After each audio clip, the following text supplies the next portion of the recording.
بسم اللہ الرحمن الرحیم۔ ناظرین، میں آپ سے مخاطب ہوں۔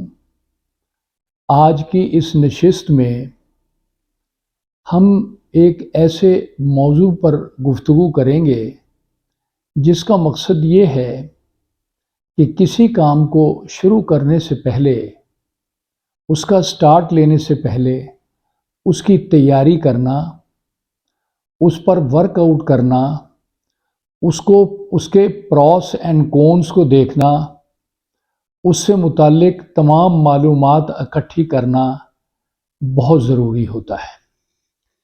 پہلے جس محفل میں ہم جا رہے ہیں، جس مجلس سے ہم خطاب کر رہے ہیں، یا جس میٹنگ میں ہم نے اپنے خیالات کا اظہار کرنا ہے، اس کا موضوع ہمارے سامنے ہونا چاہیے۔ 1-2 ہفتے پورا اس پر غور و فکر کرنا چاہیے۔ کاغذ لے کر اس پر اپنی پوائنٹس جو ہیں وہ لکھتے رہنا چاہیے۔ مائنڈ میں جو فلیشز آتے ہیں، ان فلیشز کو چھوٹے چھوٹے کلپنگز پر لکھتے رہنا چاہیے اور اسے ایک ٹوکری میں ڈالتے رہنا چاہیے۔ جتنی باتیں جب بھی دوپہر، شام، صبح، سوتے وقت، رات کو جب بھی کوئی اپنے موضوع کے متعلق خیال آئے تو اس کو فوراً ایک کاغذ پر لکھ کر اس ٹوکری میں ڈال دینا چاہیے۔ اس سلسلے میں ہمیں کتب خانے کا رخ کرنا چاہیے۔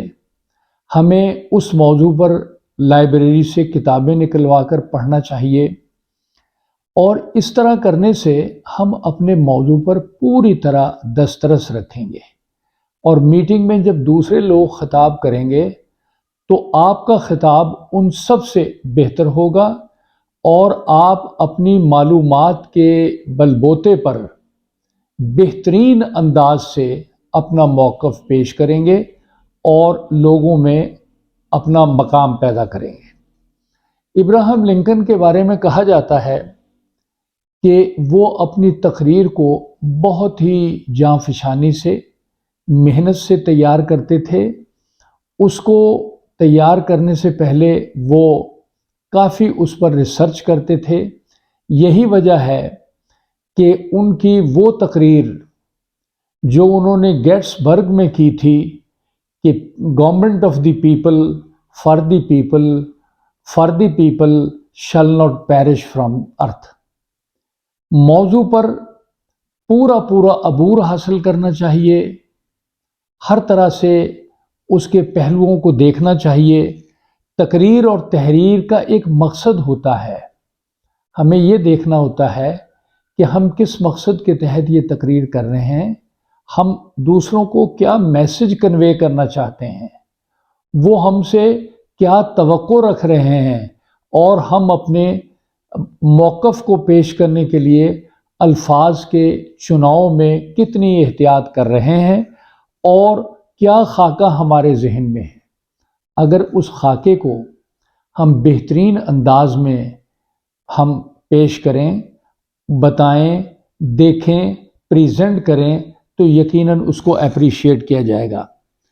ہم نے جیسے کہ ابھی کہا کہ ابراہیم لنکن تقریر بہترین انداز میں تیار کرتے تھے۔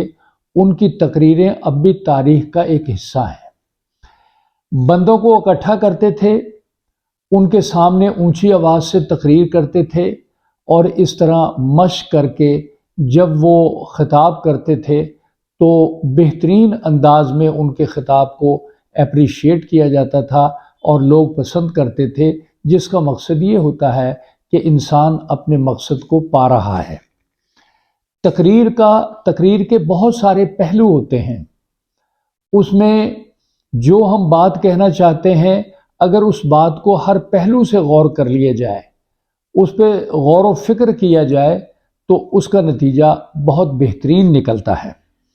بلند آواز سے پڑھنا، جب ہم لکھتے ہیں تو ہمیں بلند آواز سے بول کر لکھنا چاہیے، بول کر پڑھنا چاہیے۔ اس طرح 2 فائدے ہوتے ہیں۔ ایک تو وہ چیز ہمیں زبانی یاد ہو جاتی ہے، دوسرا وہ چیز ہمارے مائنڈ پر پرنٹ ہو جاتی ہے، اس کے بعد ہم اسے بھولتے نہیں ہیں۔ قوت حافظہ مضبوط ہونا چاہیے، ہر چیز اس کے اندر پوری طرح نقش ہونی چاہیے۔ تقریر، تحریر، یہ دو ایسی چیزیں ہیں جو اپنا اثر رکھتی ہیں۔ ان کو بڑے مؤثر انداز میں تیاری کے ساتھ اگر پیش کیا جائے، خوش اسلوبی سے مسکراتے ہوئے، تو اس کے نتائج بہترین ہوں گے اور ہم اپنے مقصد کو کنوے کرنے میں کامیاب ہوں گے۔ ناظرین، ہمیں فالو کریں۔ Thank you.